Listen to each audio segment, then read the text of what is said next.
So today we are going to make a visit to Pratomagno.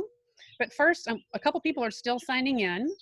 I want to welcome everybody, and especially Luann O'Loughlin, who's on the line with us. She's from Oleo to Go, and a lot of y'all, I think, have purchased oil from her. She very nicely offered a discount for everybody for purchasing oil for this lesson. And some of her Oleo to Go folks are on the line with us as well. So welcome to all of y'all. I'm very happy that everybody's here together.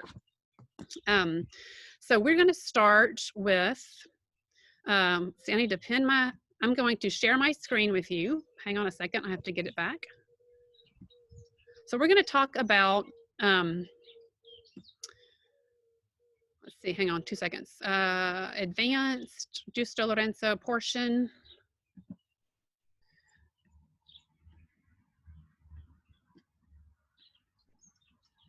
Okay, sorry, I'm getting technology underway here. Come va, Lorenzo? Si vede tutto bene? Perfetto.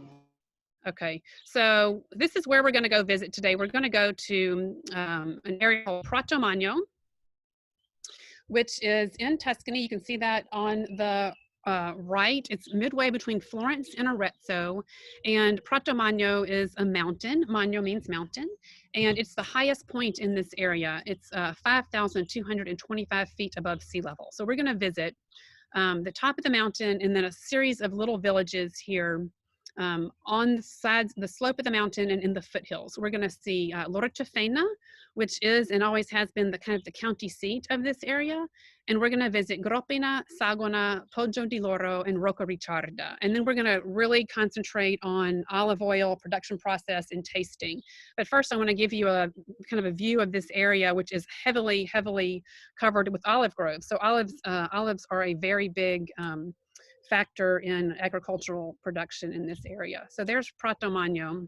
Like I said, it's a little bit different area of Tuscany than you might have seen, those of you who've traveled here. Here's the view from the top of Pratomagno, looking down over the valley of the Arno River, across the hills of Chianti, and you can see Monte Amiata there on the distance in the background. That's where Montalcino is located. So here are the foothills. Y'all have disappeared, and I want to see a little bit. Echo, at least, okay. This is the foothills of Pratomagno. We're going to start here, and you can see that it's heavily cultivated with olive groves. You can see this little church called Gropina right up here on this hill. We're gonna visit that, and we're going to visit the village of Loricefena, which is basically down here in the left corner. So here's the village. It was first inhabited literally in the Bronze Age, but what you're looking at here, the foundations of this village are the high medieval period. This was a castle. It belonged to the Counts Guidi, who had a dynasty through all of central Italy. They owned all the land from literally the Arno Valley here where we are up through Emilia-Romagna where Bologna is. So the Conti Guidi had a castle here at Loricefena. So the original foundations of town are where the tower is, and this is the tower has been painted between one and the next. So the tower is actually red these days, but it used to be beige. So this is, you're looking at one town. The castle was a tiny little castle with one tower and one entry door and one exit door, front door, and that was it. And then the rest of the village built up around that castle. And the people who farmed the land, supported the castle, would literally run into the castle in times of strife or war or whatnot. But slowly but surely, this town just built up outside the castle and then along the bluffs of this kind of rushing torrent. You can see that right here. That is, the town is just stacked on top of the rocky bluffs of this torrent. And then you can cross the torrent on this little Romanesque bridge, and we'll take a closer look at that in a minute. So this is Main Street. You go into the castle in the main front door and get onto Main Street, which is kind of where the action is these days in Loricefena. This is Gigi the butcher over here on the left. His shop is literally in the tower, on the ground floor of the tower, and he is a great butcher. He's also a hunter, so you can get all kinds of great meats from him. In the middle, you can see my friend Piro. Piro is unfortunately no longer with us, but a lot of y'all have actually met Piro. He was my great friend, and here he is showing us, he's standing on the Romanesque Bridge and looking down into the gorge. And what you're looking at here is the gorge of the Cefena torrent, and then this bridge here that was built after World War II by the American forces. This area saw a lot of action during World War II. The Germans actually had a base camp here, and when they retreated, they blew up several of the bridges. And they love to remember that it's the Americans who built this bridge back. This is Piro's wine cellar on the bottom. So this is an area where people are still making wine in their basement. It's kind of fun, and everybody loves to offer you a glass.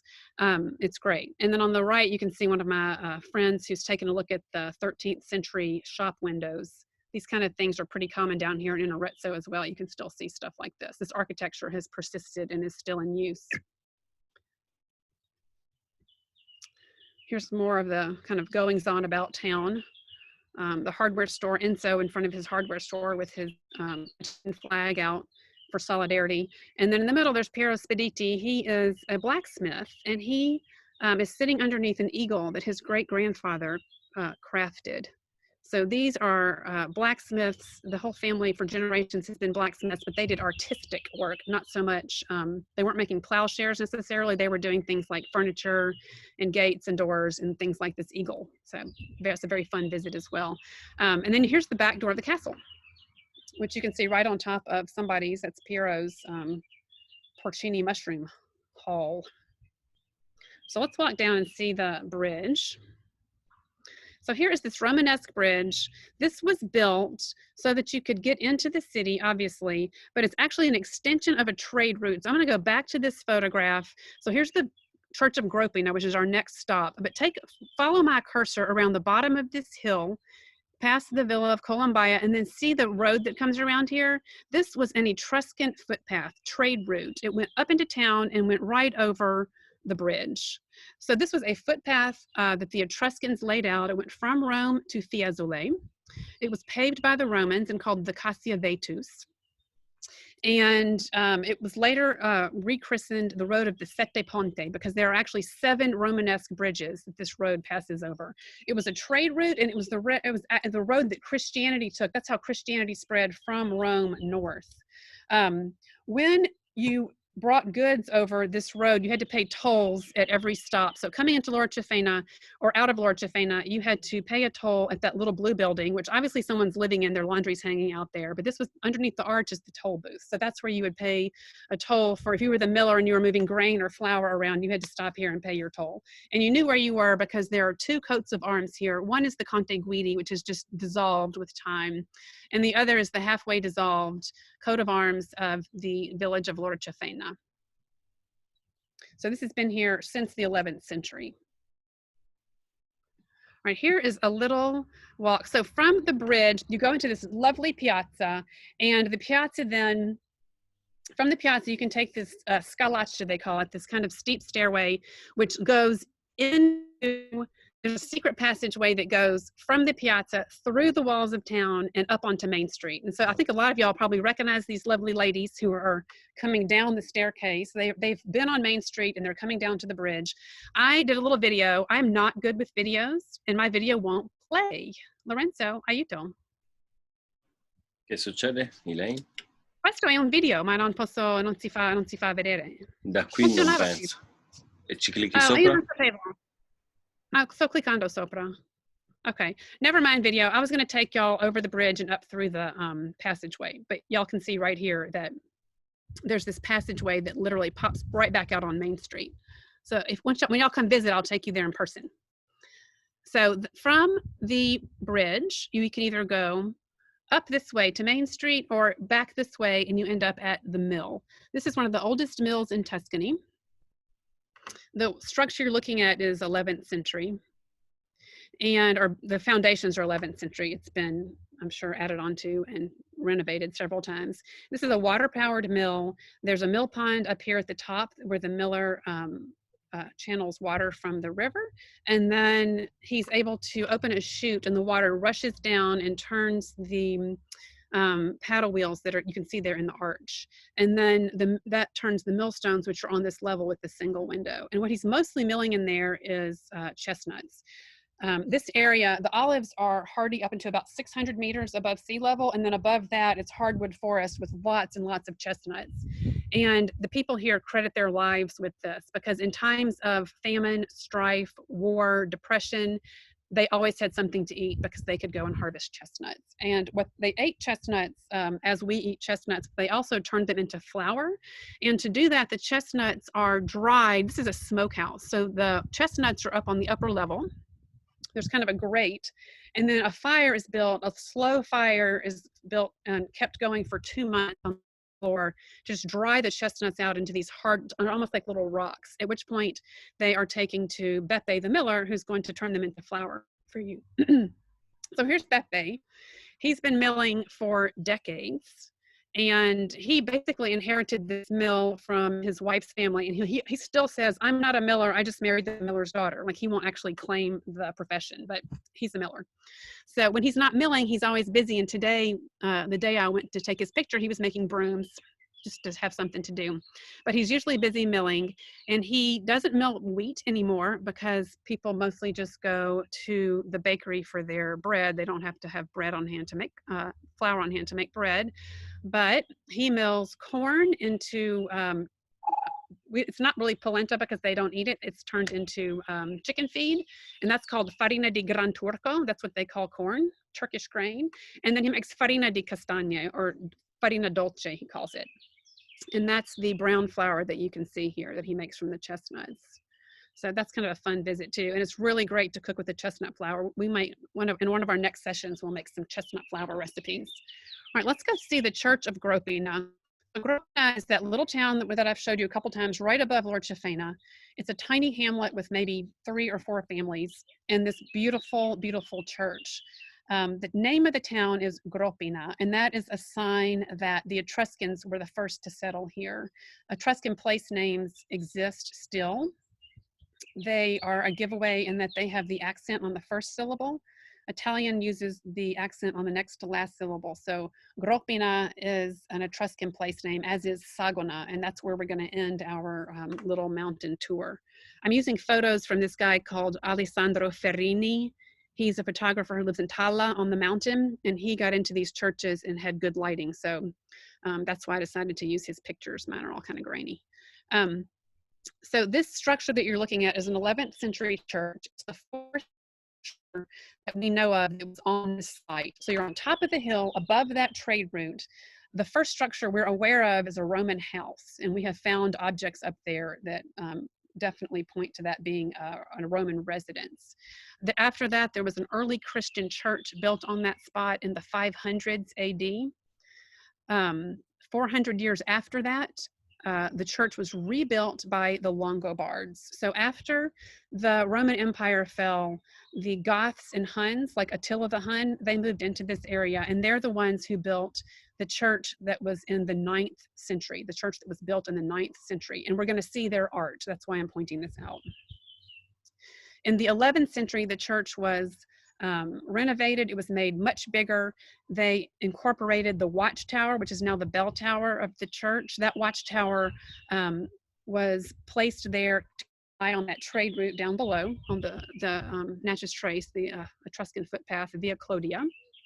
So then in the 11th century, this church is remodeled, made bigger and better, and that's what you're looking at today. It's the 4th building on this site.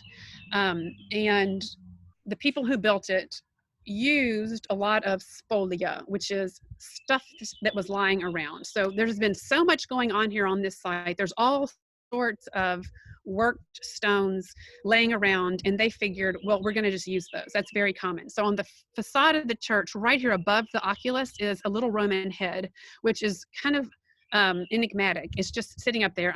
There must have been something written on that plaque above his head, and I don't know if it even still exists. As far as I know, it does not. I think it's just dissolved. The head, though, came from a Roman tomb. This is a Roman sculpture that was part of a tomb that over the millennia had sort of crumbled to pieces. So the head was taken from the ruins of this tomb and put up on the facade of the church. You also see on the facade of the church the coat of arms of Leo X. He was a Medici Pope, Medici family Pope, who was Pope in the early 1500s. The Medici took over this area in about 1300, late 1200s, 1293, I think it was, and eventually got around to slapping their coat of arms on the front of this church a couple hundred years later, just so you know who's in charge. They don't want you to forget that.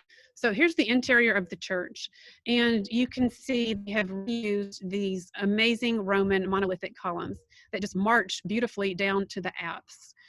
The apse is lit with this light that is just suffused light that comes in through these alabaster panes of the windows. It's really beautiful, and that light is able to lighten up, kind of physically lighten up this very heavy stone interior. The sculpture that is on the right side of the church all exists from that Longobarд chapel of the 9th century. And it's extremely particular, and it's some of the best examples of Longobards sculpture in Italy. So let's just take a look at some of it. The sculptor here, we don't know much about him except for his initials, and we know that he was very well informed.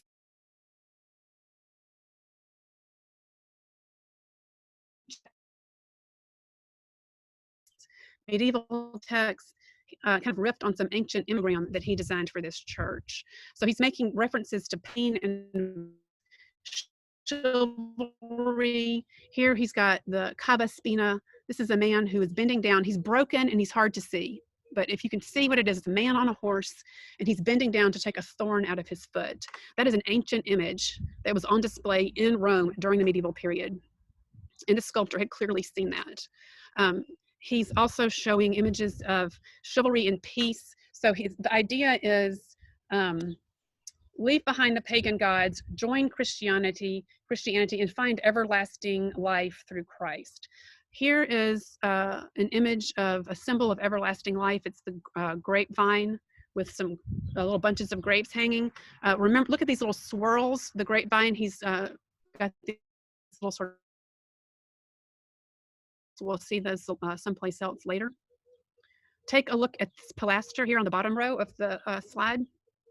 That is an image that this sculptor lifted straight out of Virgil's Eclogues.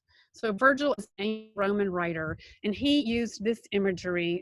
This is a mother pig, a sow. She is nursing her piglets, and this is an image that Virgil used talking about the Roman Empire and how the Roman Empire cares for its citizens. It's been lifted straight out of there and put into the church, and clearly now it's being used as a symbol for the church, keeping an eye on and taking care of its parishioners.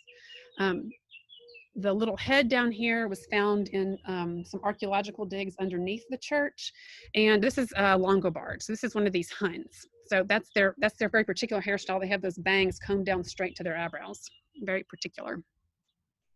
So here's the pulpit of the church. Again, this is a Longobard production. It was made in the year 825, and we know that because the artist signed his initials and wrote the date. So the first thing you notice about this is that there is this wonderful, again, monolithic single piece of stone, double column with the knots. This represents the Holy Trinity. And then, because this is where the priests come to read the New Testament, the symbols of the evangelists are represented. And you can see the eagle of St. John, the lion of St. Mark, and then there's Matthew. He's holding a tablet, which would be the gospel. But on this tablet is written the year 825 AD in the initials IR. And that's what we know about this sculpture. It's presumed for stylistic reasons that he came through the Abbey of Nonantola, which is north of Modena and has links to the French medieval sculptural tradition. We don't have any documents that prove that, but that is kind of, scholars have kind of traced him back there. All right, so you may be asking yourself, where is St. Luke? Where is the evangelist Luke? Luke is right here. It's hard to see, but if you look closely, that is the head of an ox, which is the symbol of St. Luke. St. Luke is the evangelist who wrote about the events of Pentecost, and that's what's happening here. This is kind of a stylized version of the 12 apostles, and they have the flames of the Pentecost over their heads, one of which is the symbol of St. Luke.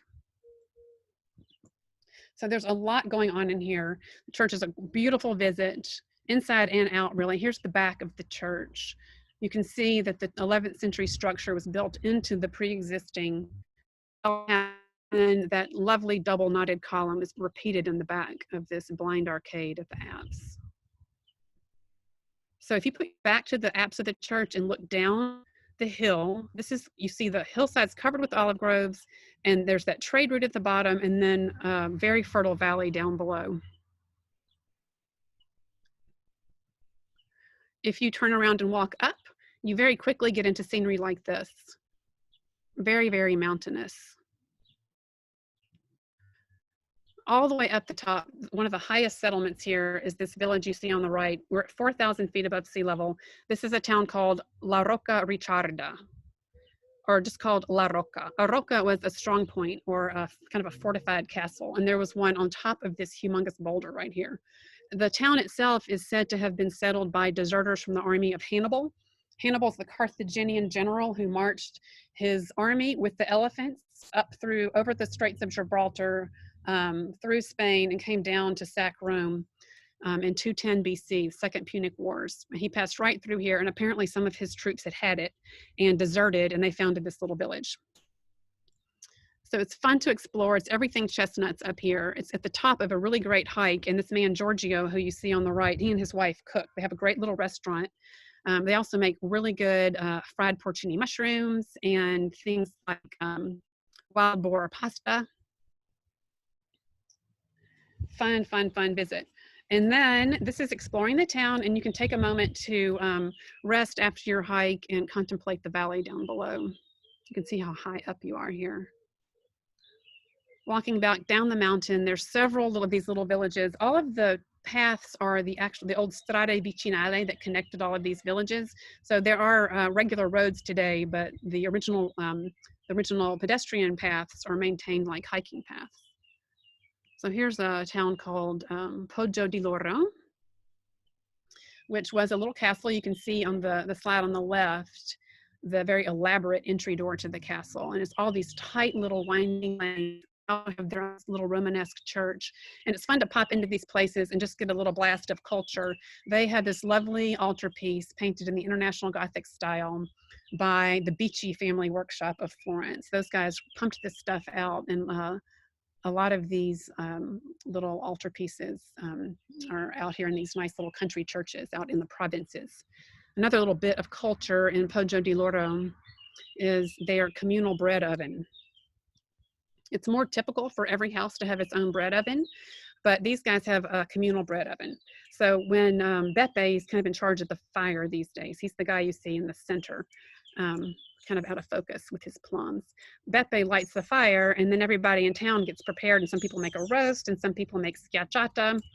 On this day, my friend Elizabeth made a snack for us. We were hiking down the mountain, so we had some schiacciata and vegetables. And then Beppe takes advantage of the embers as the fire dies out, and he's here drying out and kind of smoking these little mountain plums, which I didn't get to taste them, but I wish I had. They must have been absolutely amazing. Dried plums in the wood-burning oven. Walking back down the mountain, all the trails are marked. It's really fun to go hiking around here, and all the beautiful streams and whatnot.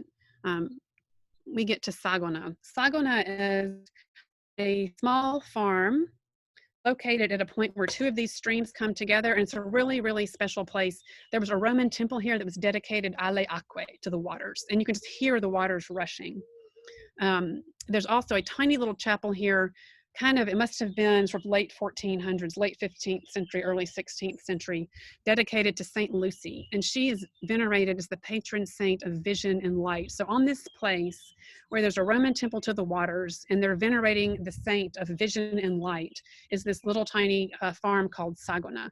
This building was a little pile of rubble with a big fig tree coming out of the top of it when Daniele Carotti, who's the guy you see at the bottom, when he got a hold of it. And he is an interesting person. He's an intellectual who, after college, and he's Italian, he's from this area, but he went to school in Lisbon. After college in Lisbon, he came back and decided to dedicate himself to the land. So he makes olive oil, wine, and grows vegetables for a little farm restaurant. And you can just, just these pictures kind of show you the peace of this place. There's extreme tranquility on this farm. Here he is with his vineyards. He's got some great mature vineyards up high in the mountains, and he's also got some really interesting experimental vineyards. And ta-da, he has his own avant-garde olive mill, which to me is just the best thing ever. Daniele also asked me to please come in and help with the olive oil production. He is devoting so much of his time to wine that he asked me if I would come in and help with olive oil, and I jumped on the opportunity. So that's kind of my big news for the day, is that I'm being Daniele now with olive oil production at Sagona. So you'll be hearing from me about that. All right, we're going to walk through the cycle of oil production. I'm going to just show you quickly how oil is made, and then we're going to actually get to the tasting, which I know y'all have all prepared for. So olive and olive oil is one of the pillars of the Mediterranean diet. That's why the diet here is so healthy. It's the only fat that's used in the kitchen. It's of the local economy.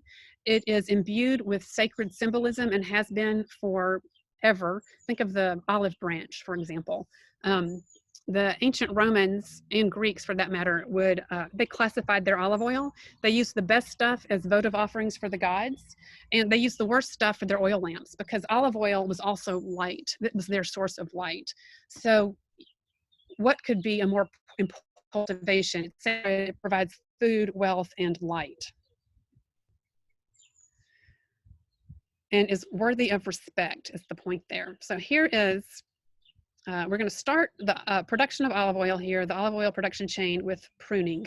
We prune to avoid this. This is an abandoned tree.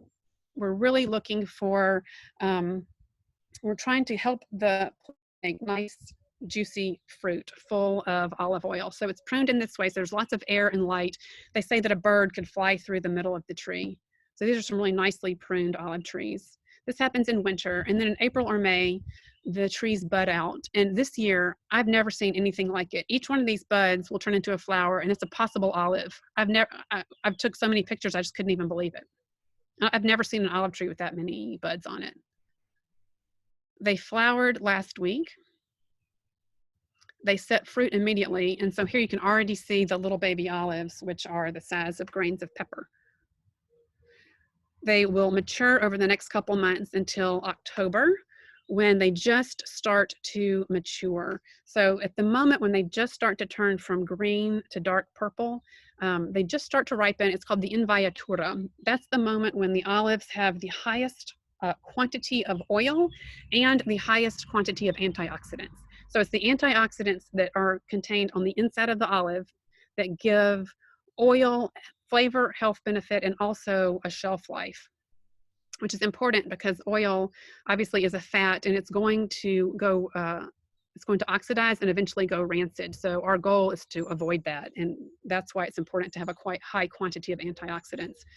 After that moment of ripening, as the fruit starts to ripen and then turns mature and then over mature, the antioxidant quantity declines and the oil actually breaks down. The plant, the seed that is on the inside of the olive fruit, wants to sprout a new plant. And the way that it's going to do that is to break down the oil of the olive. That's that's the food that will feed the new plant. So the olive tree's purpose is to break down the oil in the olive. So we harvest the olives before that happens.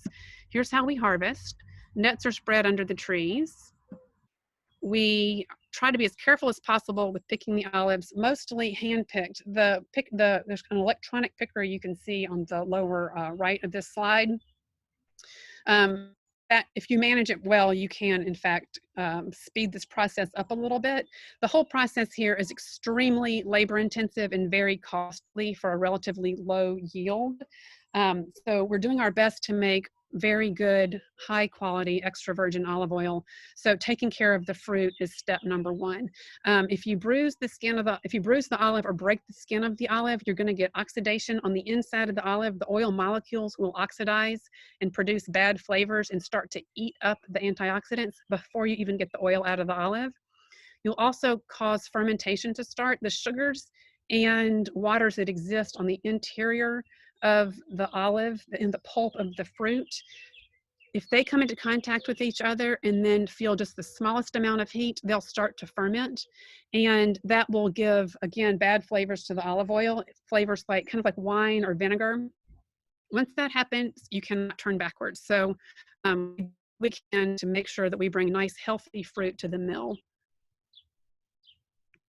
The olives are gathered, the nets are gathered, the olives are put in very low crates, again, to protect them, just so the weight, if you put the olives in bigger containers, the weight of the olives will just crush themselves under their own weight. So here are the olives ready to go to the mill. Kind of the moment of truth here. Olive oil is perfect inside the olive. Our goal is to get it out of the olive and into the bottle without messing it up. That's what we're trying to do. So remember that we're working from fresh fruit. Olive oil is a fresh fruit juice. Think about fresh squeezed orange juice. Olive oil is a fresh squeezed fruit juice. It's also very, very fragile in that because it's a fat, it's going to oxidize at some point. And once oxidation starts, it goes straight to rancidity. That process consumes the nutrients, causes bad flavor. Like I said before, we can also get fermentation if we're not careful. So it's not a secret at all what it takes to make good olive oil, but it requires a lot of attention, and it also requires a lot of money. So when you have millions of fragile little coming in, you really need to manage it properly and do everything in your power to make sure that they're in good shape. So these are the olives coming in at Sagona. The first step is that leaves are removed. You can't pick all those little olives without getting some leaves. So we remove the leaves, bring them into the transformation room, and this is the extraction equipment. The way this works is the olives are crushed. They form kind of a paste. The paste is milled, and then the olive oil is extracted from that. We do this as soon as you crush the olive. I just said that if you even break the skin of the olive, you're at risk of oxidation and fermentation. We work here, this machinery works at temperature controlled, so it does not go over 26 degrees centigrade, and we often keep it lower than that. We also make sure there's no oxygen exposure. Everything is in a contained space with inert gas, so there's no oxygen exposure. So the olives are crushed and they're put into this maloxer right here, and so the paste is kind of kneaded. So this is what the paste looks like. I know it's not a lot to see. The olives, though, even when they're green, when you crush them up, they turn this kind of brown purpley color. So we crush the olives, put the paste in that maloxer, and they kind of get kneaded around. And this is the point of this process is to help the olive molecules aggregate. You have to have the molecules of oil come together to form drops of oil that can then be skimmed off the top. So we're just performing, these are all mechanical processes that are helping us extract that oil. The idea is to get as much good, clean, flavorful, healthy olive oil as possible out away from the pulp of the fruit as quickly as we can. I'm going to show you the separation process in a second, but here's the oil as it comes out. The yield here is very, very low because we use very low temperature and we're so careful to make good quality olive oil. Our yield is about 13 to 15%. If you're in Sicily with bigger, fatter olives, you can go up to about 18%, but that is what your yield is. If you heated the olives up, you could get 60%, but you automatically, with the heat, have caused oxidation to start, and so you do not have extra virgin olive oil anymore. And we're about to go through all of those categories as well. So when the oil comes out of the extraction equipment, this is freshly extracted olive oil. It goes immediately into a filter. The reason for that is because here's the paste again. Notice the color of that olive paste. This is just the crushed up olives. Here is another example of oil just coming right out of the mill. Notice the bits of olive residue right here. So there's small little bits of olive residue, and there's also microscopic bits of humidity in there. Again, this will cause degradation of the olive oil, therefore the filter. Again, just mechanical. The oil is passed through these little filtration pads. Here's an example of clean filtration pads on the left and the dirty ones on the right. So we unfortunately lose a little bit of product, but it is so worth it because look at how much gunk is removed from there. It's amazing. All of that will form a sediment in the bottom of the bottle, and that's like the bad apple at the bottom of the barrel. So we really need good, clean olive oil. Here's another mill. This is Johnny Brunetti, great miller in San Polo and Chianti. He has a much bigger production, as you can see. This is his separator. So this is what separates the olive oil from that olive paste. and it's just a centrifuge. It's a cylinder that spins really quickly and then separates the elements out according to the atomic weight. So oil, as you know, floats on water. Oil floats on the solid mass in there, floats on any water that exists in there, and then it's just scraped out. So you get oil and a little bit of sludge. The sludge here is super green. Usually the sludge is what it is here. You can see that at the bottom, kind of this brownish sludge. So the oil goes into the filter, as we just saw, and then the sludge gets sent out the back into this mountain of sludge. Okay, so the mountain of sludge, after we've made our very good olive oil, we've only gotten 15% yield within oil. There's a lot of oil left in here. So there's 3 things you can do with your mountain of sludge. You can use it for fertilizer. It can be turned into pellets that can be used in a furnace. You can actually heat your house with this. Or if you are so inclined, you can sell it to a refinery. So lots of oil exists in that sludge. Chemical solvents can get it out. So let's talk about how olive oil is classified, because you find all of this on the shelf in the supermarket. And I'm going to go through here pretty quickly. I don't want to take up too much time with this, and I'm going to send you this tomorrow, and you can ask me questions later as well. But let's just go through here quickly. So at the top of that list, there are 3 categories of oil that come from mechanical extraction. So as we saw above, everything that I just took you through is mechanical. No chemical solvents were used. Mechanical process, basically like making orange juice. We just made olive oil juice. The extra virgin olive oil is made using mechanical means, and a chemical analysis shows that there's no oxidation underway. That means the olives were in great shape and the miller did a very good job. The next step down there is virgin olive oil. Again, used, made only with mechanical means, but oxidation has started. So the olives maybe weren't in such good shape. Maybe they were overripe. Maybe the miller just did something wrong during the milling moment. Something's not quite right here, and the quality has been compromised, and oxidation has already started. And like I said, once it's started, there is absolutely no way to stop it. The third kind of oil that comes from mechanical production here, mechanical extraction, is called lampante. Something went horribly wrong here, and it's actually not even fit for human consumption. This is the oil the Romans would have put in their oil lamps, hence lampante. We don't have oil lamps, so we're going to try, I say we as Western society, I guess, because not me personally, I don't want to eat it. But the lampante gets sent to a refinery. And again, chemical solvents are used on both lampante oil and the pile of sludge. That's called pomace. And pomace is anything left over from the production of a fruit juice. This is olive pomace. So the pomace and the lampante both pass through a refinery. Chemical solvents are used to produce an oil with no color, no smell, no flavor, and no nutrients. Sorry, Elaine, we have a question. Okay.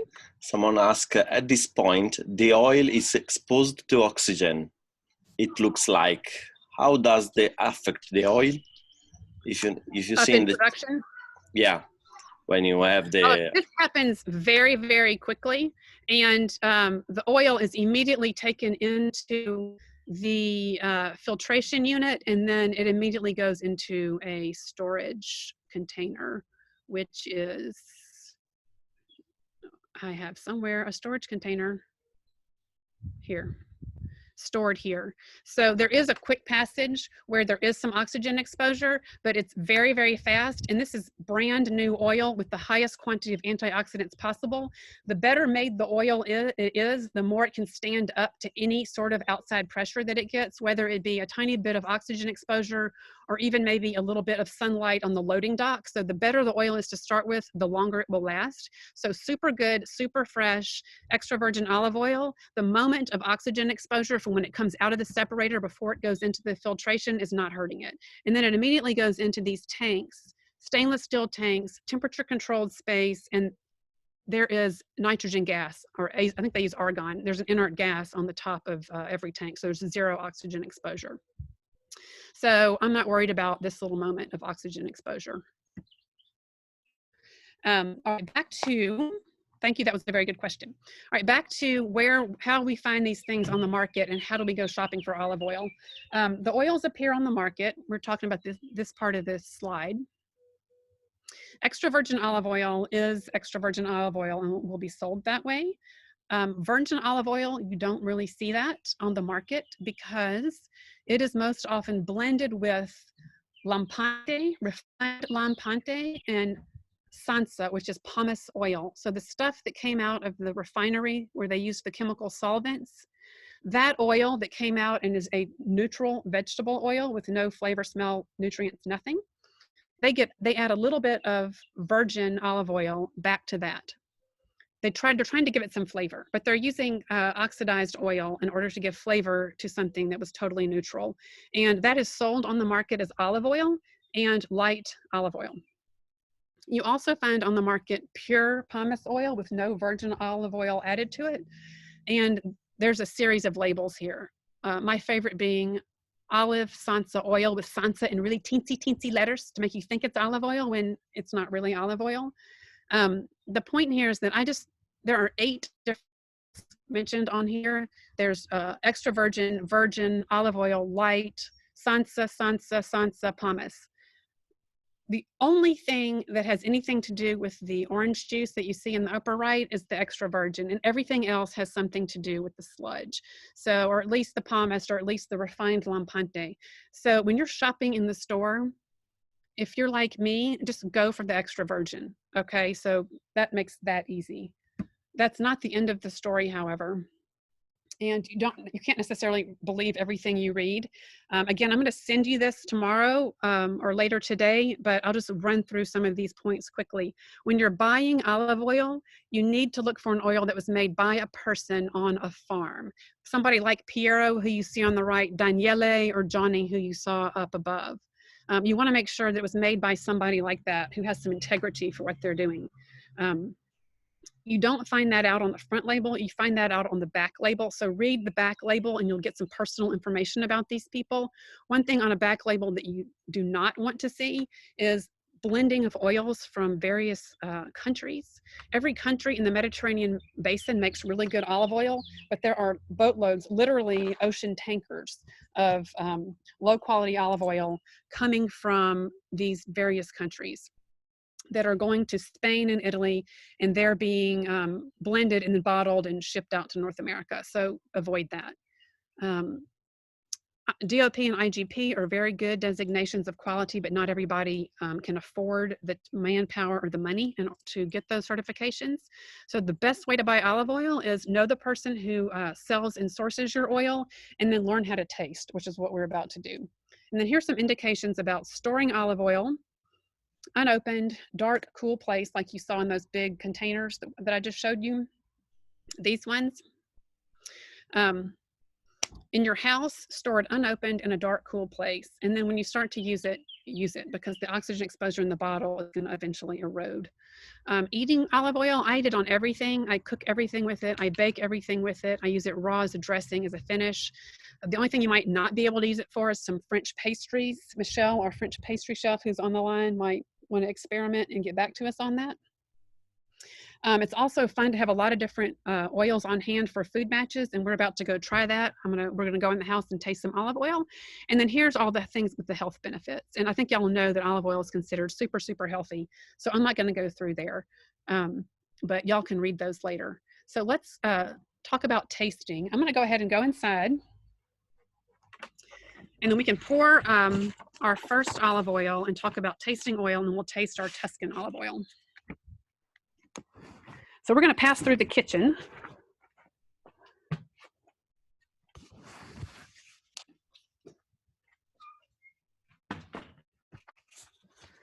And go into the dining room. Some of y'all are familiar with this space. We've been in here before.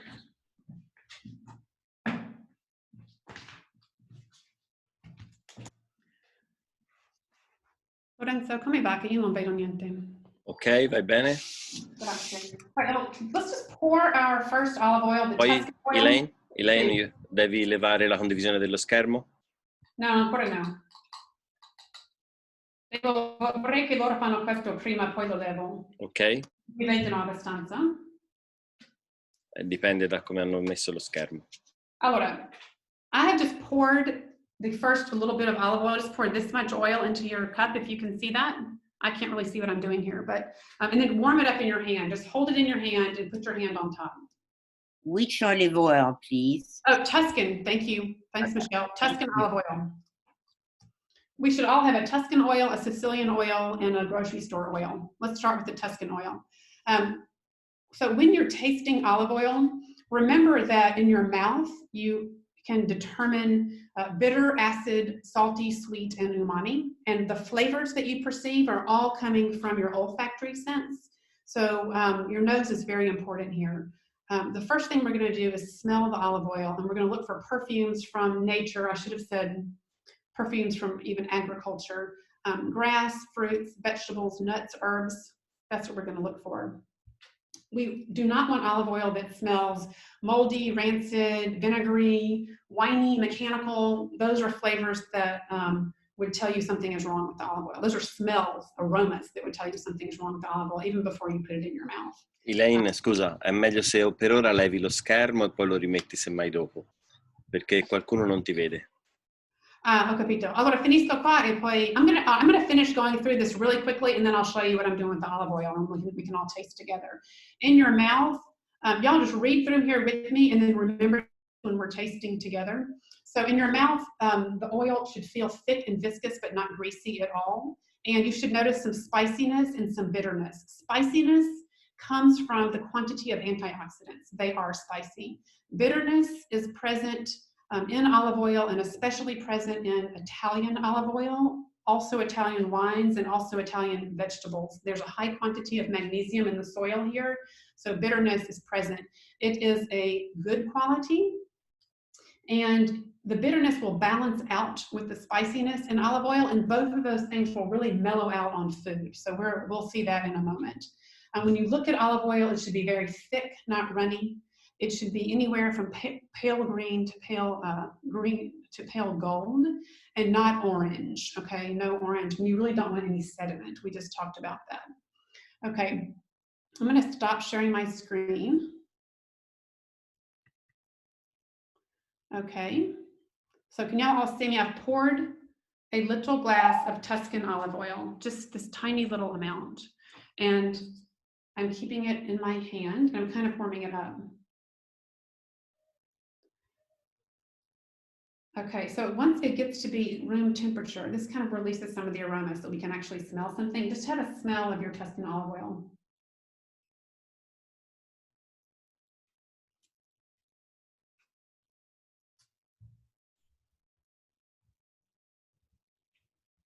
I'm using a Sagana oil, which I know y'all don't have. I'm using this because it's the farm I just showed you all those photos of.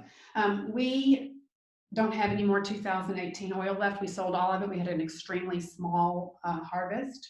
So this is a central Tuscan oil, typical Tuscan blend, and that was what was suggested to y'all. I know a lot of y'all have lots of different kinds of Tuscan oil, but you are tasting a typical blend of Frantoio, Morello, Lecchino olives. Those are the olives that grow here in Tuscany. So smell, you probably are smelling things like, if y'all want to open your microphone, I'd like to know what you smell. I'm smelling kind of spicy, almost like arugula. And some sweet cut grass. The grass that has just been cut. Exactly, fresh cut grass, me too. Yeah, very grassy, very grassy. Yeah. Yeah? Sure. All right, so let's take it. All right, so that's how this you're smelling for now. So let's take it into our mouth, and this is kind of a weird thing you have to do, but because oil floats on water, it will also kind of float on your saliva. So you really need to make sure that your taste buds get a hold of the olive oil. So you kind of have to slurp. So take about half a teaspoonful.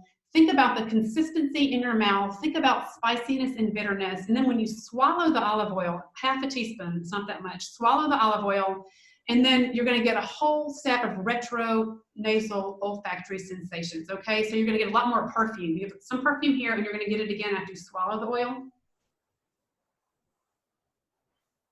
So You have to make some noise, okay? I'm gonna back up because I don't want to just like blow y'all out of the house with my slurping. So half a teaspoonful in your mouth.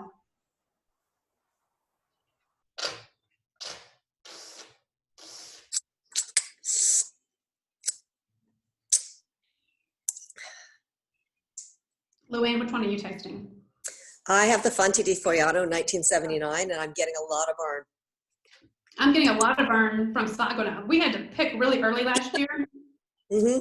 And the Lecchino, early picked Lecchino is like fire. Okay. It's like very, kind of some green tannins in here as well. Yeah. And really, really, really like green arugula spicy. Mm-hmm. There's actually a lot of Moraiolo in here. When Moraiolo is ripe, and a lot of y'all are tasting this right now, not ripe, but ready to be picked. We picked it early because it was use it or lose it. We had an olive fly problem, which a fruit fly problem, which is not unusual in Tuscany anymore.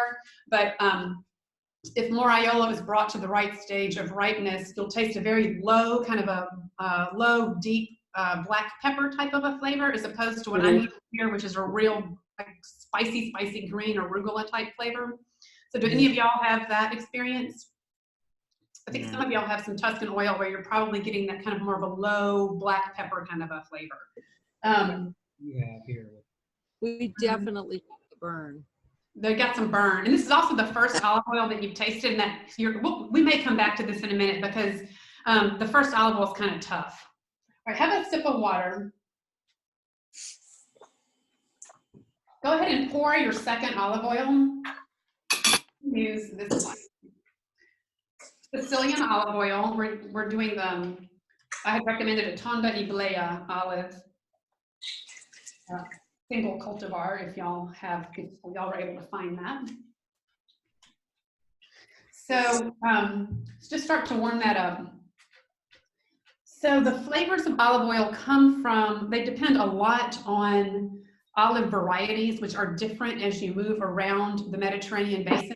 So the olive varieties that we just talked about here at Moraiolo, Frantoio, Lecchino are typical to Tuscany. There are 80, I think, olive varieties that grow in Tuscany. In Italy, there are over 500 olive varieties. So think about how you think about red wine. A Sangiovese tastes very different from Cabernet Sauvignon, and you would choose them differently depending on what you're eating. Well, same thing with olive oil. The olive oils have different flavors, and you will choose, depending on what you're cooking and what you're eating, you can pick a different olive oil. So it's fun to have different ones in the house. You have different wines in the house. You should also have different olive oils in the house. It's fun. It makes your food just kind of come alive. Let's just move around the Sicilian oil a bit. And this is supremely fruity. I'm smelling kind of like, it's really tomatoey. That is a hallmark of Sicilian oil. Yeah. Yes. Y'all smell that? Much kind of fruitier, sweeter tomato. This is also a really pungent olive oil. Some of these Tonda Iblea, depending on the year, can be kind of more mellow and round in your mouth, and this smells super pungent. So let's taste this.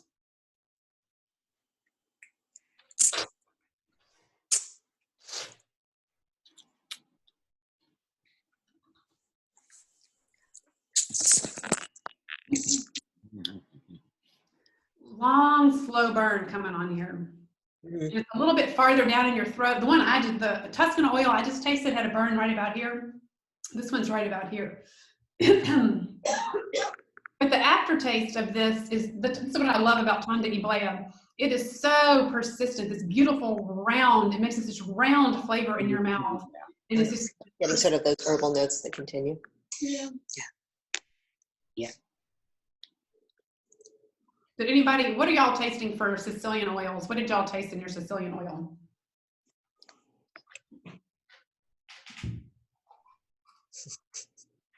What was the question? Now it was interesting, the tomato comment. I got a little tomato. Oh, good. Yeah, Mary, definitely. what you got going? Yeah, I got the tomato too. Yeah.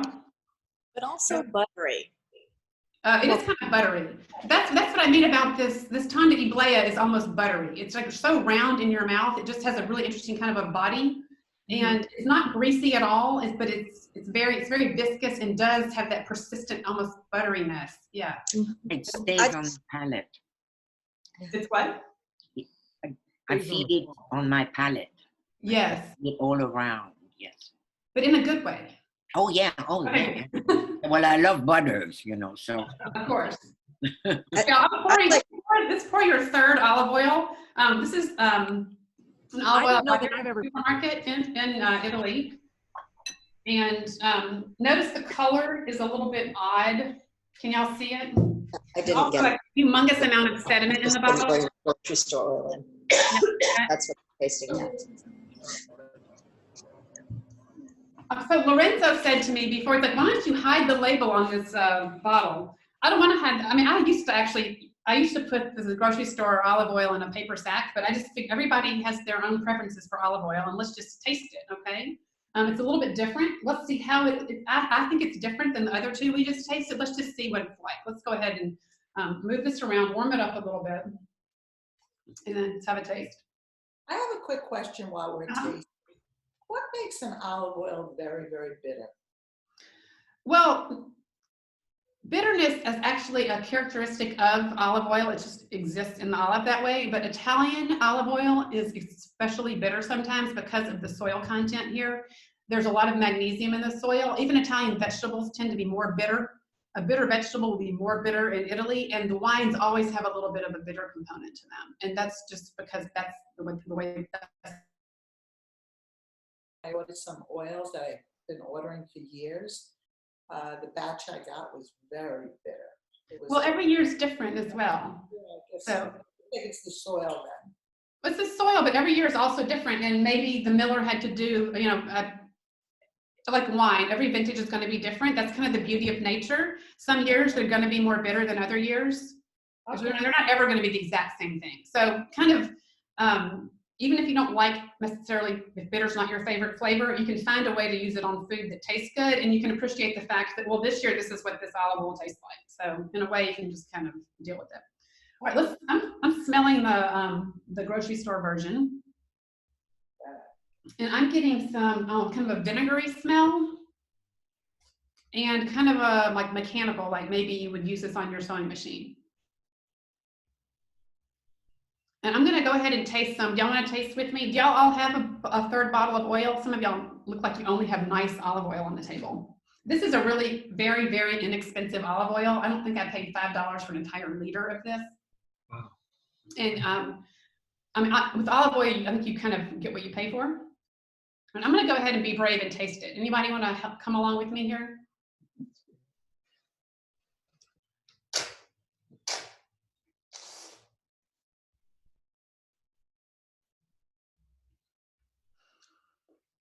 The main, there's no spice whatsoever, zero. And it's extremely greasy. It's not just thick, it's just extremely greasy. And the smells here, if you cook food with this is what your food is gonna taste like. Let's taste on food. I wanna say real quick, remember, I think it was Julia Child who said, if you don't wanna drink the wine, then don't cook with the wine either. Same thing here. If you don't want to drink the olive oil, then why are you putting it on your food? And what's more, what's good about this is it's vegetable oil. And I recognize that. That's a good thing. It's not an animal fat, it's a vegetable oil. But this does not have the health benefits that this does. And to me, that's an unpleasant flavor. And that happens to be that bottle, and there may be others out there that are better. But that one in particular, to me, has a very bad flavor. I don't want it in my food, and I know I'm not getting the health benefits. It's just kind of a neutral fat. So let's taste. Some of y'all may have some or all of these various foods that I mentioned that we can taste with.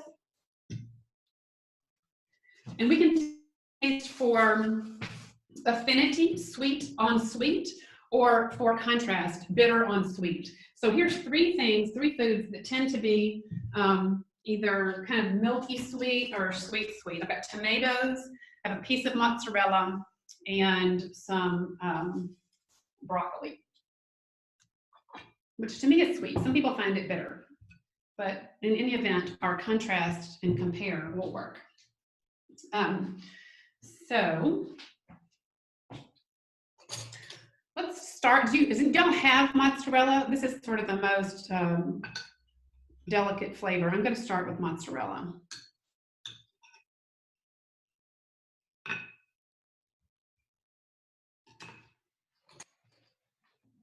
So pick any of the foods that you have. You might have a piece of broccoli or some tomatoes or a piece of mozzarella. Try some with the Tuscan oil, which is has sort of more of the bitterness about it, and then try some with the Sicilian oil, which has more of a sweetness to it. So you can sort of see if you, this is all personal preference at this point, but the idea is, do you like the food match of sweet with sweet, or do you like the contrast that you get by putting, for example, the bitter oil on the kind of milky sweet mozzarella or on the sweet tomatoes? So let's just have a bite, and then I'm kind of interested in y'all's impressions here.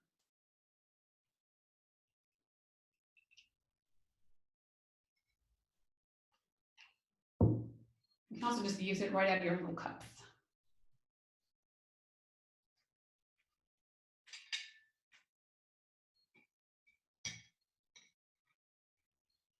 So I'm tasting the bitter oil on mozzarella.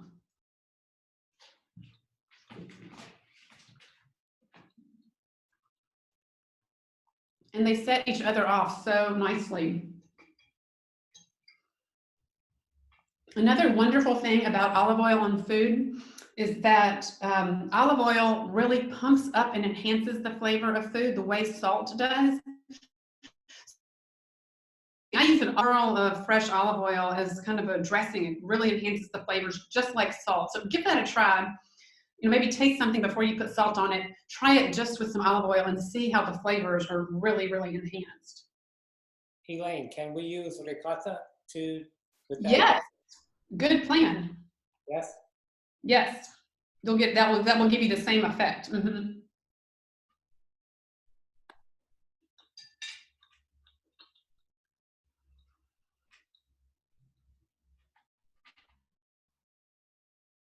So there, think again, total personal preference. Who likes what better? But I like that. I think the Tuscan one is so much more grassy. I like the Sicilian, But I like that. but my husband likes the grassy one. So what are you eating it on? mozzarella and tomato. Oh, good. Okay, I'm gonna try tomato too. Well, the tomato is interesting because that grassiness and the bitterness of the Tuscan oil does offset the sweetness of the tomato, but it's also kind of fun to put that Sicilian oil in here because then you get tomato. Like, just really makes it super rich.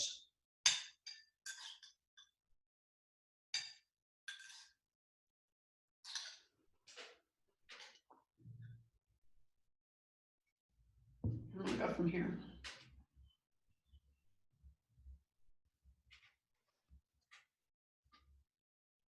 You can do the same thing on broccoli. See what you think about the affinity or contrast. Get a piece of bread. You can also try the Tuscan oil. I think would be particularly good on some aged sheep milk cheese. And then here's a couple more plates we'll look at in a second.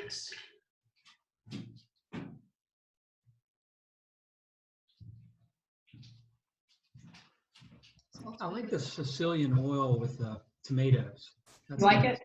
Yeah. Yeah, I'm tasting it too. What oil did y'all get? We got for Sicilian. It's Just show it. oh yeah. Oh, you got the one. Okay, yeah, yeah. So that's Sebastiano Salapia from Chiaramonte Gropina. And That one. yeah. Which one is this? What I you like said. it. Oh, yeah.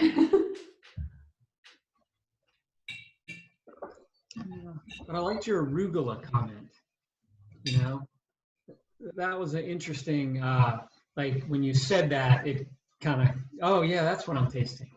That is kind of a hallmark of those Latino olives. And you can pick it out of a blend because it really just shows up when it's in there. It's great. So I like the Tuscan oil on the tomatoes.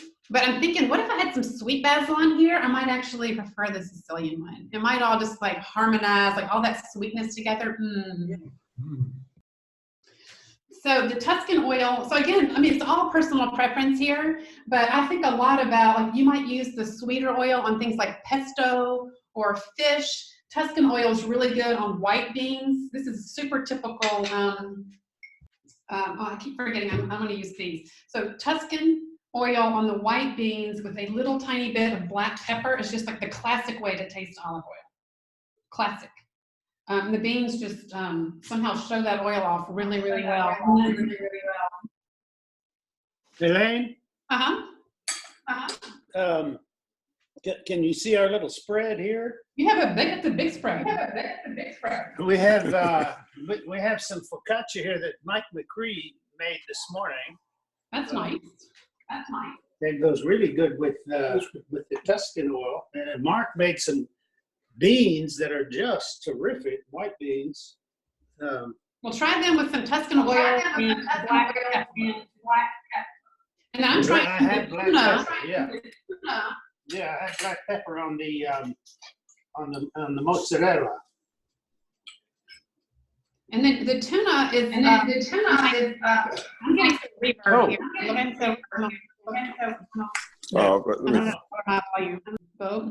Dimmi, Elaine. No, tutto ok, c'è un po' di riverberazione. Allora, so the tuna, this is again, it's just like sort of me thinking what would be good on what. But to me, the Sicilian oil on a piece of tuna with a little bit of oregano is I would also use that Sicilian oil maybe on fish. The Tuscan oil is great on things like steak. It's also super good in the winter on butternut squash or any of those kinds of squashes. That really, really sweet squash with that kind of a more of a bitter Tuscan oil is a really good match. We've tasted two very intense olive oils today. The intensity comes from the quantity of antioxidants in the oil, how early in the season the olives were picked. So it's nice to have on hand also some gentle olive oils, which we did not taste today, but you can do that in the future on your own. They really come in handy for cooking other things. If I'm making a cake or cookies, that kind of thing, I often choose a more gentle olive oil. Sometimes if I'm frying, I'll choose an olive oil that's very good and very clean, but maybe doesn't have complex or something a little bit more simple. Also, just thinking about it, what about carrot cake with that Sicilian olive oil? Does that not sound excellent? So just kind of think about the flavors in your head and then have a couple olive oils in the house, and then it's super fun to just be able to, like I said before, it's fun to choose wine pairings with your food. It's really fun to choose olive oil pairings with your food, and you're basically adding vitamins and nutrients to all your food while you're doing it. That was my job when we came to your cooking class, was I made a pound cake, an olive oil pound cake. You made the olive oil pound cake. I think I'm going to send y'all that recipe tomorrow. Have you ever made it again? Do you ever make the olive oil pound cake? Yes, it was good. No, I just don't bake a lot because if I bake it, we eat it. That's exactly. That's the problem. But we're going to do. We have made our own pasta. We have made our own pasta since we got it. Very nice. We were very successful. We came with another couple, and theirs kind of shredded, but ours did really well. We were proud of ourselves, so we came home and bought a pasta machine, and we make it every now and then. We love it. So I'm glad to know. That's great. Very nice. Elaine? Getting back to the tuna, I brought some tuna, but it's already in olive oil. Well, that defeats the purpose. What do you do about olive oil too? But I just drained it really well and then put my olive oil of choice on it. So that's how you handle that. Well, just drain the oil off of. Drain it on, put it on paper towels until all of that is going to be good quality anyway. It does preserve the tuna very nicely and gives a good texture to the tuna. But put your own olive oil on it. Can you cheat and put a little bit of drop or two of balsamic vinegar on tuna? I love it with the little. Every single person is shaking their head, so I think the answer is no. Well, Who else has some comments? Anybody have any comments from their tasting or any of their food matches? I actually happened to have cooked cannellini beans that I had frozen months ago. I had done it all the right way, bought them in bulk. So I thought, I've got those. I have to tell you, I love it both ways. This has been my lunch, basically. I mean, it's delicious. I think, though, a Sicilian gets my vote. Oh, good. Okay. I think I could almost eat that like soup. I truly. Buon appetito. Okay. When you mentioned adding the basil to the tomato, trying it with Sicilian, Mary ran outside and got some basil from the garden, and we put it on there, and we've just been sitting here chowing down on it. It's notable the difference between the Tuscan and the Sicilian olive oil on that. And we were both going like, wow, you can really tell. Yeah, it makes a big difference, doesn't it? It really does. I know, so it's kind of fun. Mary's like, I know you're really into food and wine pairing. So are you liking this with the idea of being able to even like pair your herbs to your olive oil? And doing it's a scientific way to test it, only changing one variable. I like that. Exactly. And that changes the whole alchemy of everything though. So that's another thing that's really cool about tasting. Sometimes you find something that works well together, and then sometimes you hit on that pure alchemy where you get a third flavor in your mouth. So you put two things together and it like turns into one thing. I know, it's so fun. Like make a note so you can do that again, right? Elaine, we have two questions. Ziela, no? We have two questions. Okay. The first is, what about other areas of Italy, like Calabria, for example? Yeah. And the second one is, what about infused olive oils? For example, orange infused or rosemary infused. Did you have an opinion of them? Oh, I have an opinion. Absolutely. First of all, every region of Italy has their own. I just chose two today that were very different, so that we could taste them and actually easily discern the differences in these two olive oils. I think every region of Italy makes olive oil. Luann, you might be able to correct me there because I don't know if maybe Trentino and Valdosta, I'm not sure what the production is like up there. It's very high north. It might be too far north for the olive trees to actually do much. I feel sure there's some production up there. Mostly from, sort of Liguria and Veneto down though is where the major olive productions are that I'm aware of. Although again, Luann, feel free to speak up. But there are, like I said before, over 500, almost 600 olive varieties in Italy. So every single region has their own traditional kind of olive oils made from plants that are hardy in that area, and production methods and whatnot. So there's great olive oils coming from every region of Italy. And like I said before, every country that lines the Mediterranean basin and other olive producing countries. The oil in the olive is perfect. If the oil that you get in the bottle is not perfect, that's because a person messed it up. So that's why I said to try to find an oil that's made by a person on a farm, because they are exalting the olive. The olive itself, if God gives us the olive, then it's perfect. The oil is perfect. So I love olive oils from all different areas. And one great thing about the Olio To Go store is they have an incredible selection of olive oils from all sorts of regions, and not just kind of the main big producer regions, which would be Tuscany and Puglia, I think, for Italy. La seconda domanda era? I can't hear you. Is about the infused olive oil. Oh, yeah, infused oils. Okay, so first of all, if you put anything into the olive oil, you're ruining your filtration process where we just took out all that extraneous stuff. So you really don't want any extraneous stuff in your olive oil. However, oil, rosemary oil or lemon oil, the oil molecules actually bond with the oil molecules of the olive oil and form a stable product. So that's fine. Also, if you just make it in your house, if you just take some of this olive oil, maybe put it in a small container, and you want some hot pepper oil or some lemon oil, you can put some lemon peel or put some hot pepper down in the oil and then use it within a few weeks or a month. I don't recommend purchasing that oil.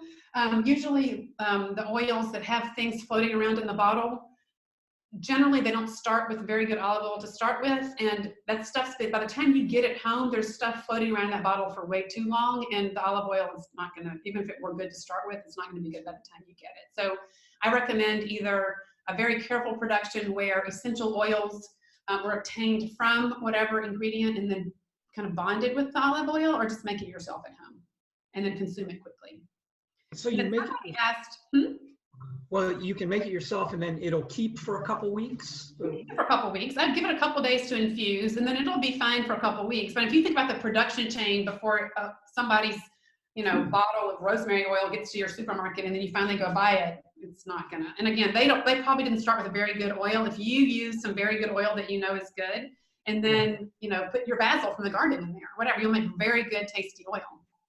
There is a Luan who want to tell something. Okay.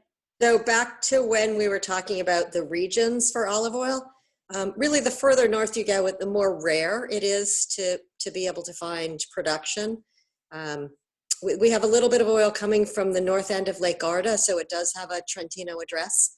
I had samples a couple of years ago from the Lake Como area, but they've not been able to follow up with any production news. Actually, I have some oil from that region. It's quite nice. Yeah, I don't know. I was there when I had it. I don't know how you would get it. I couldn't find it down here for sure, but. Right. It's so we try to carry olive oil from every olive producing region, and then we do try to have something from every region, even if we don't have olive oil. That's great. Yeah, I'm totally impressed with y'all's selection. You have oil from regions that are not really known as olive oil producing regions, but they certainly, even if they're small productions, the local people are eating it and they're making it. So it's nice to be able to try that. Really different flavors. Thank you. What about Sardinia? Question come in. Nikki Hancock, are you on the line? You had a question about the disease eating the olive trees, and saw something come through on the chat. And yes, there is a disease. It's called Xylella fastidiosa, which has attacked some olive trees down in Puglia, and the National Research Institute is all over it, and they're really trying to stop it. Elaine, I have a question about Italian olive oil that we get in the States. How does it get here? And does that transport affect it? Okay, it can get there in various ways. A lot of it comes over on a boat. People can choose to ship in winter.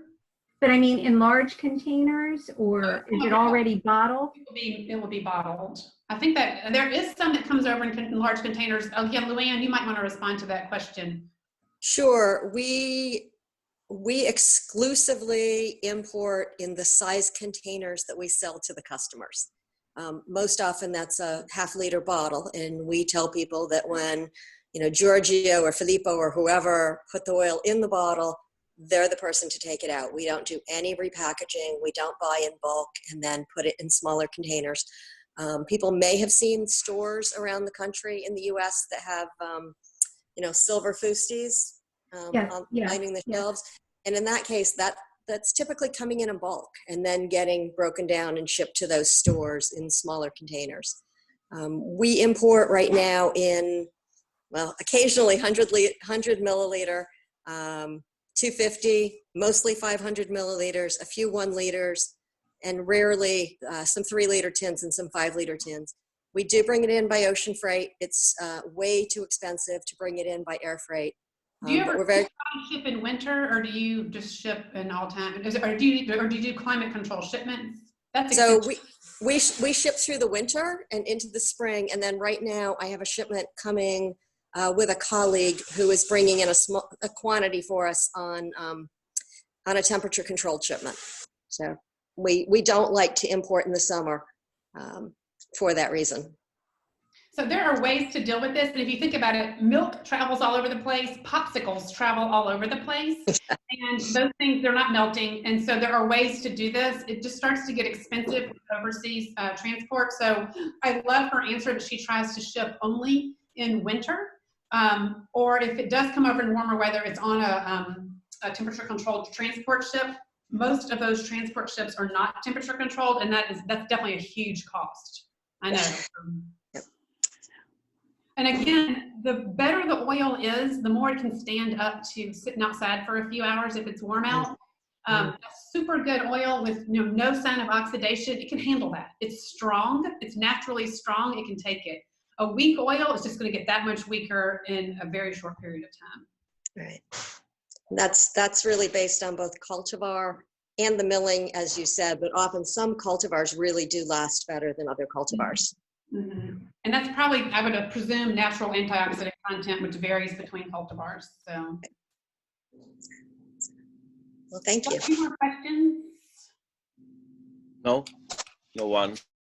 Okay, y'all, thanks for hanging in. We went slightly over, but not too much. Oh, no, non è problema. Grazie, grazie mille. Thank you. Thank you. Elaine, I have a question. I'm very happy to sit here and answer questions, but if anybody needs to go, please feel free to jet out. If y'all can send me a quick message where you heard about the class today and where you're tuning in from, that would be great. And I'm going to send y'all an email tomorrow with some of this information we went over and a couple of recipes as well. And I'm happy to answer questions for as long as y'all want to stay on the line. So one question: are you taping these? Yes. Because my daughter couldn't join. She has her 2 kids with her, and that was not going to work for her to. She so enjoyed the one on the patio. Oh, good. But she said, does Elaine tape them? Well, we're taping them. I haven't edited them yet, but my plan is to edit them and make them available on my website. For now, I'm thinking website or maybe something. I'll let y'all know when I know what the platform is. So y'all can go back. Grazie. There you go. Addio. Elaine, I have a question. Elaine? Hi, Diane. Hey, so when you're cooking with olive oil, either sauteing or frying or whatever, so heat's supposed to degrade, you lose your antioxidants. And so do you still cook with olive oil? I've been using avocado oil because they say it's high heat, but I would love to use olive oil. So what olive oils do you recommend for just general cooking? Okay, I always use olive oil, and you can heat the oil up in that instance while you're cooking. And once the oil has undergone that heat kind of transformation, 2 weeks later, it's not going to be any good. So that's kind of the idea of heat, okay? But if you actually start with a good olive oil and you're cooking with it, you can definitely apply heat to the olive oil, no problem whatsoever. The smoke point of olive oil is, I believe, 410 Fahrenheit. So you can frying temperature is 340, 350 Fahrenheit. Okay. And I always kind of think if I get the olive oil to the smoke point, I've got a kitchen fire. Like I don't want it to be that hot. So the hottest I ever use oil is when I'm actually deep frying something, which for some reason I've been like locked down. I started deep frying everything in sight. I don't know why, but I did. So, but olive oil really stands up well. And they did a test at the medical school at the University of Naples. And they made French fries, and they started in the morning, and they just boiled a pot, they brought a pot of olive oil up to the boil, and they fried potatoes all day long. And those potatoes were absorbing antioxidants from start to finish. So 8 hours later of this oil that had been boiling and boiling and boiling, it was still giving antioxidants to the potatoes 8 hours later. And I had learned that if you want to try and save some of that oil, you can, once it's cool, pour it through a strainer to get any bits of food out of the oil, and then you can put it in a jar and put it in the refrigerator, and you can use it again. So the idea here is olive oil obviously has a cost associated with it, and you might not want to just, just kind of use it just that once. So you can do that once, and you might do that in a sort of 10-day period. Okay, and what olive oil would you recommend? One that doesn't have as strong a flavor as the ones we tasted. So it's not so much the strength of flavor as, to me, it's more like the complexity. And I think some of this may even be an economic consideration, but these olive oils that we tasted are kind of these beautiful, kind of, very complex olive oils. If I'm going to pour a huge quantity into a pot to fry, and I think you'll lose a little bit of the flavor in any event once you get it up to that temperature. So I use a more kind of gentle, delicate olive oil that maybe doesn't, very clean, good, extra virgin olive oil, but without this host of aromas. And a lot of times olive oil makers will make maybe kind of the late harvest, like they just literally did not get to all the olives. And so the last olives that came in were a little bit late in the season, and therefore lower in antioxidants, lower in kind of perfume content. And because of where I live, I can buy that really easily. So I do have some oil that I kind of think of as frying oil. It's very good, pure, clean, extra virgin olive oil, but it's not quite these aromas. This, though, I use this for cooking all the time. I may not pour the entire bottle into the fry pot, but I use it for cooking all the time, sauteing, all of that. Okay. Cakes, cookies, sauteing, everything. Okay, thanks. What about, I have a question about, does it hurt to refrigerate olive oil? Yes. My understanding on that is that being in the refrigerator is fine, but it will get a little bit even more thick. And so to get it out of the bottle, you have to let it come back to room temperature. And if you do that a lot of times, the up and down on the temperature is not good for the olive oil. So okay, you're better off just keeping it in a cool spot in your house. thanks. You're welcome. Ready. Thanks, Elaine. Thank you. You're Excellent. welcome. Love it. Love Bye. it. Yeah. Thanks. Great. Thanks, Elaine. Bye, y'all. Thank you, Elaine. Thanks. You're welcome. Thanks for tuning in. Thank you. We're going to have some burrata later, which we weren't able to roll out for the tasting here. And so we're going to probably taste it against a couple of oils. But any thoughts on Sicilian versus Tuscan versus, we have a California and another Tuscan? I'd go for Sicilian, but I don't know what kind of Californian you have, so you might try those too. All right, we'll do a taste test. Let me know. Thanks. Thank you. Bye, you're welcome. Bye. Any more questions? Bye, Everybody's waving. Bye, Rick. Tastes Mike's bread. Elaine enjoyed it. Kasha bread. Yeah. We're not. That's for chocolate, done. What do you like? Infocaccia bread? Mm-hmm. Oh, tuna fish. So why do Elaine needs to tell us that. Is picasso bread, is that redundant? Yes, it's redundant. Elaine, we're having there's a like a 5-gallon jar of pork skins over here. Italian pork. Chingali skins. And bacon, lettuce, and tomato and avocado sandwiches we're making on focaccia with a little tuna fish and some olive oil soaked bread. I'm telling you, you think you died and gone to Italy. Well, I don't know about that. I think you died and went to North Mississippi, is what it sounds like. Well, it was great. I love that little town with the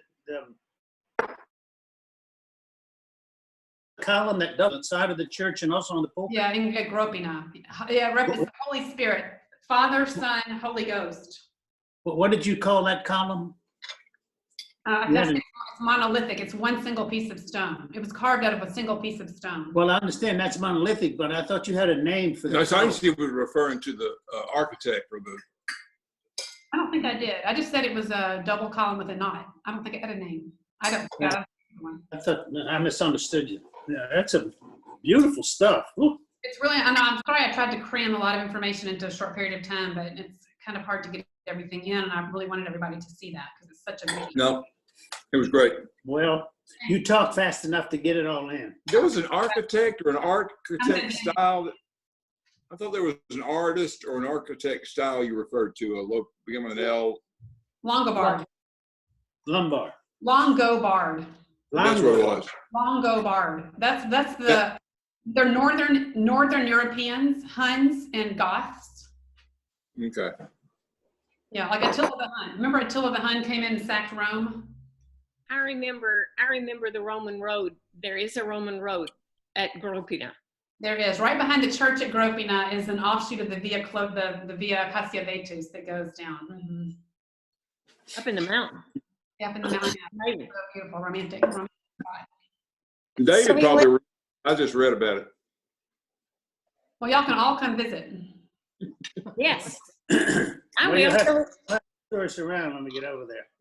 Oh, and I did want to complete my thought about talking to Carlo. We had a nice long chat the other day, and he said that Venice was coming alive and the islands as well. And the way he put it, he says, there's nothing but Venetian accents can be heard. That's So he was excited about that, but I bet he was. that was Tuesday, and I think he said that it was the regions were going to be opened up the next day, Wednesday. Yeah, I'm kind of not following all that so well. The regions were opened up, I guess on the, the 3rd? I think on the 3rd they opened the regions up, or else they're doing it on Monday. I lost track. There was inter-region, but what about letting people come in from other countries? Yeah, not yet. Not yet. No, in Europe, in Europe, between Europe, yes. Between Europe, yes. But is our border with Austria still closed by Austria, Lorenzo?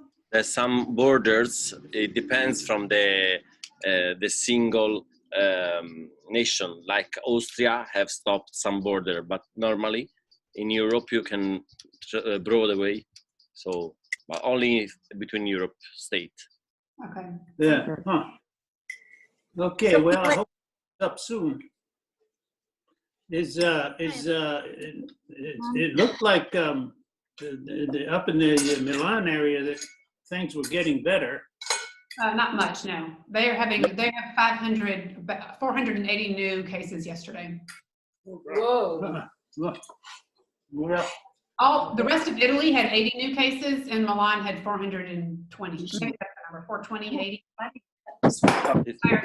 And 420 in Milan. It's like 80% in Lombardia, and the 20 in the other part of Italy. Yeah. In the better, no? What? In the Veneto, it's gotten better apparently. Elaine? Yeah. Hey, Yeah, I really want to ask. Elaine, we status enjoyed it.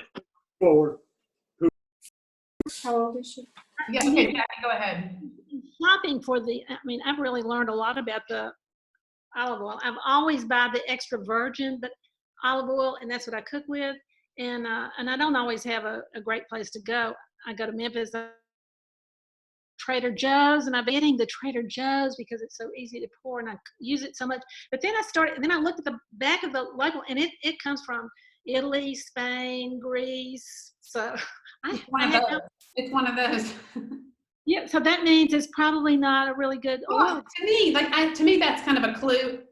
I mean, I don't know. So, but now that you've tasted these, go and taste that next to it and just see if it compares. I haven't tasted because I got in on so late, and we have a whole lot going on. I have a daughter that's come from New York, and her boyfriend's coming tomorrow. Anyway, we have a lot going on over here right now. So I didn't even get to order any, but I tasted what I actually still get your discount until the 20th of the month. You get your discount at Oleo to Go. So you may tell me which one would be good to try. I've got my phone all ready to go.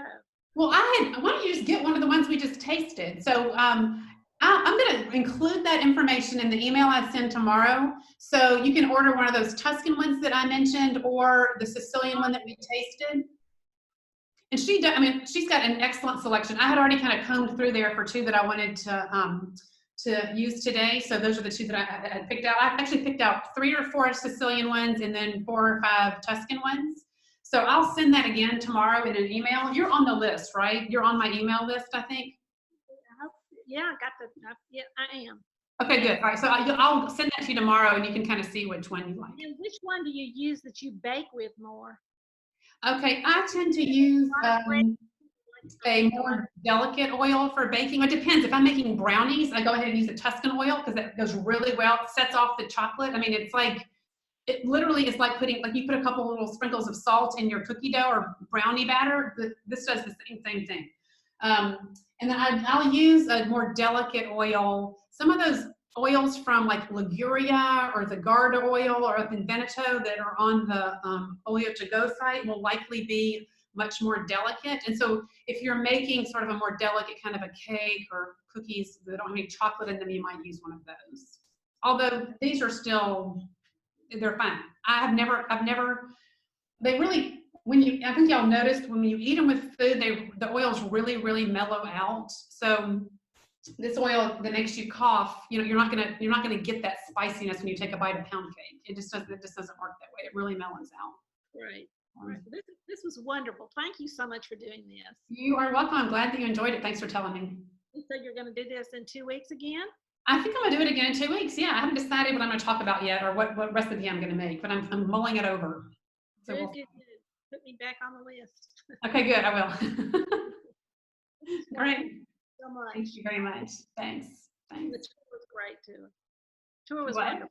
The tour was very wonderful. Oh, I'm glad. Oh, thank you. So yeah, I really enjoy including a bit of art and stuff, just because it just kind of seems to make it a richer experience. But I always want to cram in too much information. So. Well, that was perfect. Perfect. Great. I'm glad you liked it. Thanks. Thank you. I'm gonna go. Okay. Ciao. Bye. Grazie. Chiudi? Any other questions while we're on the line? Siamo 13. Okay. Allora, it's 10 after 8, so why don't we say bye? I'm gonna let Lorenzo get on about his life. His son is, you have Marco tonight, right? Giusto. Giusto. Giusto. Grazie, Lorenzo. Y'all, thanks everybody for tuning in. We'll be in touch. I'm gonna send y'all an email tomorrow. If you think of any other questions, send me an email. I'll be happy to respond. If you have any requests for next time, let me know. Okay. Bye, everybody.